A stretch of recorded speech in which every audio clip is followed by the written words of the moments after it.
Hello বন্ধুরা, ইকিবাই জিতের একটি নতুন ভিডিওতে আপনাদের সবাইকে স্বাগতম।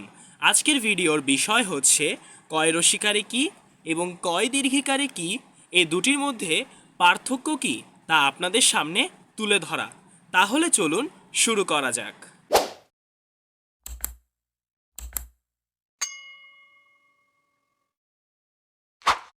বাংলা ভাষায় কয় রসিকারে কি ব্যবহার করা হয় হা বোধক বা না বোধক প্রশ্নের ক্ষেত্রে, কয় দীর্ঘিকারে কি ব্যবহার করা হয় স্বাভাবিক প্রশ্নের ক্ষেত্রে। কয় রসিকারে কি যেসব প্রশ্নে ব্যবহার করা হয় সেই প্রশ্নগুলোর উত্তর সাধারণত হ্যাঁ অথবা না এ উত্তর করা যায়। কয় দীর্ঘিকারে কি যে প্রশ্নগুলোতে ব্যবহার করা হয় সেই প্রশ্নগুলোর উত্তর সাধারণত এক অথবা একাধিক শব্দের মাধ্যমে দিতে হয়। আমরা যদি উদাহরণ দেখতে চাই তাহলে আমরা নিচের এই দুটি প্রশ্ন দেখতে পারি। প্রথম প্রশ্নটি হচ্ছে, তুমি কি আজকে স্কুলে গিয়েছিলে? এই প্রশ্নটিতে কয় রসিকারে কি ব্যবহার করা হয়েছে, কারণ এই প্রশ্নটির উত্তর হ্যাঁ অথবা না এই উত্তর করা যেতে পারে।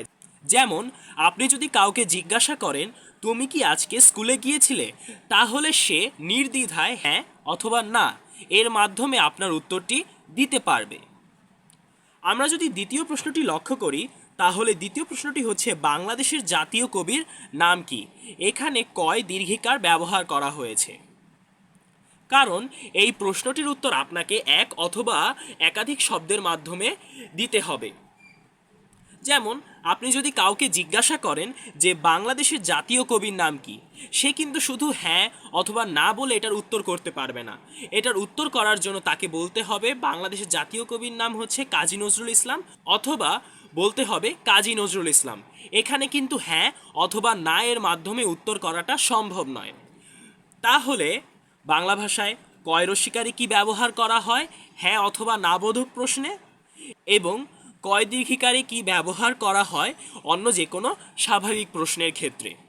আমার এই ভিডিও থেকে যদি আপনারা সামান্যতম উপকৃত হয়ে থাকেন তবে আমার ভিডিওটিকে একটি লাইক করবেন, আমার ভিডিওটি আপনার প্রিয়জনদের মাঝে শেয়ার করবেন, এবং অবশ্যই আমার চ্যানেলটিকে সাবস্ক্রাইব করে রাখবেন যাতে আমি কোনো ভিডিও পাবলিশ করলে তার নোটিফিকেশন আপনার কাছে পৌঁছে যায়। ধন্যবাদ, ভালো থাকবেন, সুস্থ থাকবেন। আজকের মতো ইকে বাই জিত এর তরফ থেকে আপনাদের সকলকে বিদায় জানাচ্ছি।